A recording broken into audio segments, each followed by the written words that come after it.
What do you think of when I mentioned the band Kiss? Maybe you just remember being an ultimate classic rock band from the 70s. Maybe you think of Gene Simmons spitting fire and blood on stage.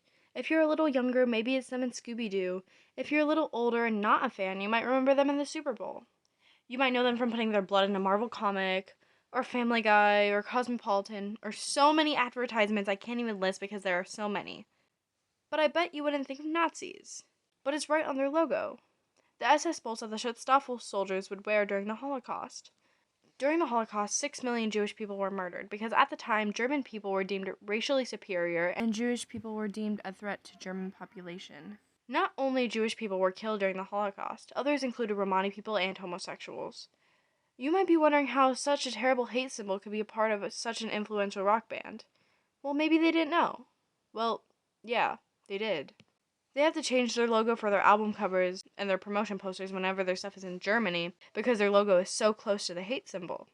Lead guitarist Ace Frehley, who is also the one responsible for creating the logo, said in an MTV interview, "There were so many crazy rumors about us in the early days, like that KISS stood for Knights in Satan's Service or that we were Satan worshippers or Nazis. And it all turns out to be completely false. Paul and Jean were Jewish, I was brought up Lutheran, and Peter Criss was a Roman Catholic." When the interviewer asked if they ever thought they should have come up with something else, Ace replied with, "Nope, not at all." The interviewer then asked, "You couldn't spell KISS without the Nazi-looking lightning bolts?" Ace replied, "I'm glad we didn't, because it's probably one of the most recognizable rock logos in the world. I think it's probably number 3. There's a website that rates all the rock logos, and we're definitely in the top 10. The interviewer then put out, "Yeah, but the swastika is also recognizable, and that doesn't mean Coldplay should use it in their name." Ace says, "I'm so glad we didn't change it. And I'll go on record saying it wasn't modeled after Hitler or Nazis.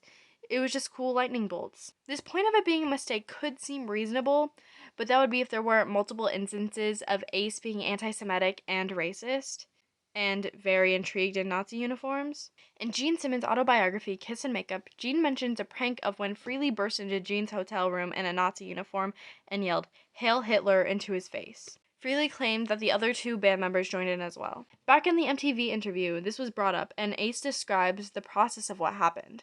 "We had gone to a toy store in Japan, and there were all these old Nazi uniforms. We ended up buying a bunch of them as a joke. We had a few drinks, we dressed up in the uniforms, and we were taking a few pictures admiring them, and somebody said, 'Hey, let's knock on Gene's room and surprise him.' In retrospect, it was really not a cool thing to do. I think he was caught off guard. Gene's mother was a Holocaust survivor, and Gene is Jewish himself.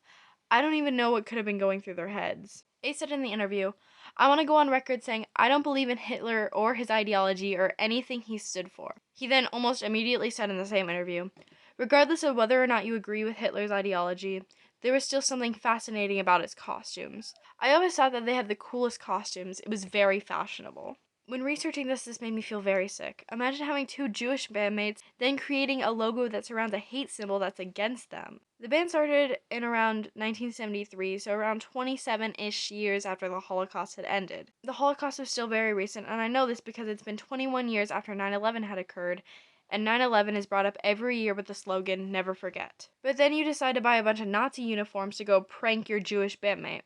I own quite a lot of KISS stuff, and I didn't even realize the SS bolts were even on the logo until we were learning about the Holocaust in English class. I recognized the symbol and I did some research. It's very surprising how this issue hasn't been brought up much, especially for the band being around for around 50 years now. Even when Chuck Klosterman wrote a 10,000 plus word feature titled, "The Definitive One Size Fits All Except No Substitutes Massively Comprehensive Guide to the Life and Times of KISS," oh how I adore long titles, he never mentioned the word Nazi once. Kiss is one of my favorite bands and a great example of separate the art from the artist, and it's very easy for me to do so because I listen to them on records. They've been very impactful on pop culture and rock music as a whole. I am in no way trying to cancel Kiss, and how could I? I'm one person. Like, that's not how that works. I really enjoy their music. So thank you for listening. I really appreciate it, and all my sources are in the description if you are interested.